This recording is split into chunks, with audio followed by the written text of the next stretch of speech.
এই জন্য শুকরিয়া আদায় করি আলহামদুলিল্লাহ।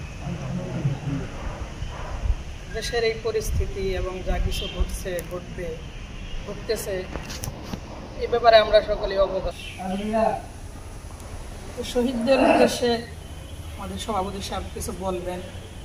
আমার সংক্ষিপ্ত কথা হলো যে আমরা আমাদের কাজ কতটুকু, আল্লাহ তাআলা যেন তাদেরকে মাফ করে দেন, তাদেরকে জান্নাতুল ফিরদাউস দান করেন, এই জন্য তাদের জন্য আমরা দোয়া করব।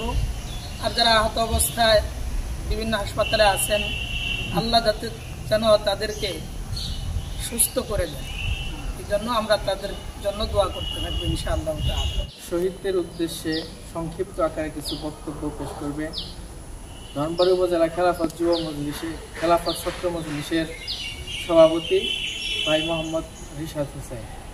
ভাই মোহাম্মদ রিশাদ হোসেনকে সংক্ষিপ্ত আকারে বক্তব্য পেশ করার জন্য সুবিনয় অনুরোধ জানাই। বাংলাদেশ খেলাফত মজলিস এবং বাংলাদেশ জমিয়ত উলামা ইসলাম দুটি ভাই, একটি মায়েরই দুটি ভাইয়ের মতো।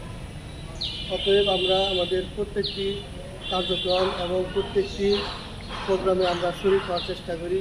ইনশাআল্লাহ আজকে আমরা শরীক হয়েছি। এখানে যারা আছেন সবাই আমাদের একই অঙ্গ সংগঠনের সবাই। অতএব আজকে শহীদ যারা আছেন তাদের জন্য আমরা সকলে দোয়া করব, তার জন্য আল্লাহ তাআলার দরবারে শাহাদত যেন কবুল হয়। এমনকি যারা আহত আছে তাদের আমরা খোঁজখবর নেওয়ার চেষ্টা করব এবং যথাসম্ভব আমরা যদি সামর্থ্য থাকে তাদের জন্য যতটুকু খরচ করা যায় ইনশাআল্লাহ খরচ করব। তাদের জন্য আমরা 16-17 বছর পর্যন্ত আমরা আমাদের অনেক ভাইকে হারাইছি, অনেক বোনকে হারাইছি, অনেক পিতাকে আমরা হারাইছি, অনেক পিতাকে এরকম ভাবে আমরা সন্তান হারা হতে দেখছি। এর ন্যায্য বিচার এই বাংলাদেশে করতে হবে ইনশাআল্লাহ। আমি আমার এই আওয়াজের মাধ্যমে ধনবাড়ী প্রশাসন এবং টাঙ্গাইল জেলা প্রশাসন সহ সর্বস্তরের প্রশাসনকে এবং সরকার মহোদয় বর্তমান অন্তর্বর্তীকালীন সরকার মহোদয়ের কাছে আমি জানাতে চাই যে আপনি অত্যন্ত সুগোছলভাবে, যেরকম ভাবে এখন পর্যন্ত আপনি সুগোছলভাবে দেশ পরিচালনা করতেছেন, এই জন্য এইভাবে সুগোছলভাবে আপনি প্রত্যেকটা খুনিকে, প্রত্যেকটা ফ্যাসিজমকে এরকম ভাবে আপনি আইনের কাঠগড়ায় দাঁড় করাবেন ইনশাআল্লাহ।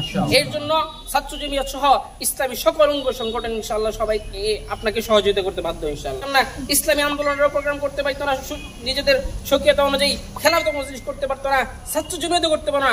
এখন থেকে আমরা যে কোনো প্রোগ্রাম করার ব্যাপারে আমরা কোনো সরকারি লোকের কাছ থেকে বা কোনো সরকারি এজেন্ডার কাছ থেকে আমরা কোনো রকমের কোনো আবেদনের তোয়াক্কা করবো না ইনশাআল্লাহ। এই দেশ আমাদের স্বাধীন করা দেশ, এই দেশে আমরা নিজেদের স্বাধীনতা অনুযায়ী আমরা যেখানে ইচ্ছে সেভাবে আমরা আমাদের দেশের পসিবিলিটি রক্ষা করে, দেশের নিয়ম কানুন রক্ষা করে, আমাদের জবানকে হেফাজতকে আমরা ইনশাআল্লাহ প্রোগ্রাম চালাই দেবো ইনশাআল্লাহ। মোহতারাম হাজিরিন, সেই সাথে সে দুইটা কথা না বললেই নয়। 2013 সালে এই গত সরকার, ফ্যাসিজম সরকার, যে ফ্যাসিস্ট সরকার যে নির্মম নির্যাতন 2013 সালে সেই 5ই মে শাপলা চত্বরে চালিয়েছিল, এর পরিপূর্ণ একটা বিচার আমরা চাই ইনশাআল্লাহ। সেই সর্বশেষ আরেকটা কথা হলো, যেই কথাটা আমরা অনেকেই ভুলে গেছি, 2018 সালের 1 ডিসেম্বর টঙ্গীর ইস্তেমার মাঠে এই এতাহাতি সন্ত্রাসীরা যেইভাবে আমাদের মুসলমান বাচ্চাদের উপরে, মাদ্রাসার তালেব ইলমদের উপর যে আঘাত করেছিল, সেই আঘাতের পরিপূর্ণ বিচার হতে হবে বাংলাদেশের ময়দানে। এবং এটাকে আমি আমার ঊর্ধ্বতন নেতৃবৃন্দ এবং আমাদের দেশের কর্মকর্তাদের কাছে আমি আবেদন জানাতে চাই যে আপনারা ইনশাআল্লাহ এই প্রক্রিয়াটাকে এবং একটা সুষ্ঠু বিচারের মাধ্যমে আপনারা এই প্রক্রিয়াটাকে ইনশাআল্লাহ সাদরে গ্রহণ করবেন। ইনশাআল্লাহ আমরা আপনাদের জন্য দোয়া করব। আমরা দেশের সার্বভৌমত্বের জন্য কাজ করি এবং দেশের সার্বভৌমত্ব রক্ষা করার জন্য যেই কর্মসূচি নেওয়া দরকার ইনশাআল্লাহ আমরা সেই কর্মসূচি নিয়ে ইনশাআল্লাহ এগিয়ে যাব। সংগ্রামী ভাইয়েরা আমার, আজকে এই শাহাদাতকে আমাদেরকে, এই শাহাদাত, এই রক্ত, ইকরাম ভাইয়ের আত্মত্যাগকে আমাদেরকে ধারণ করতে হবে। যদি ইকরাম ভাইয়ের আত্মত্যাগকে আমরা ধারণ করতে পারি, তাহলে আমাদের যে চূড়ান্ত বিপ্লব, সেই চূড়ান্ত বিপ্লবে আমরা পৌঁছতে পারবো ইনশাআল্লাহ। আল্লাহুম্মা আনতা ইলাহি লা ইলাহা ইল্লা আনতা সুবহানাকা ইন্নী আল্লাহ আপনি আমাদেরকে মাফ করে দেন। আল্লাহ আপনি আমাদের দিলগুলোকে সাফ করে দেন। আল্লাহ যে মহান মাকসাদ নিয়ে আল্লাহ আপনার শাহিদার হাত তুলেছেন, আল্লাহ আয় আল্লাহ আমাদের শহীদ ভাইদেরকে আপনি শাহাদতগুলোকে কবুল ও মঞ্জুর করেন। আয় আল্লাহ আমাদের আহত ভাইদেরকে আপনি সুস্বাস্থ্য দান করেন। আয় আল্লাহ তাদেরকে রোগ থেকে আরোগ্য দান করেন।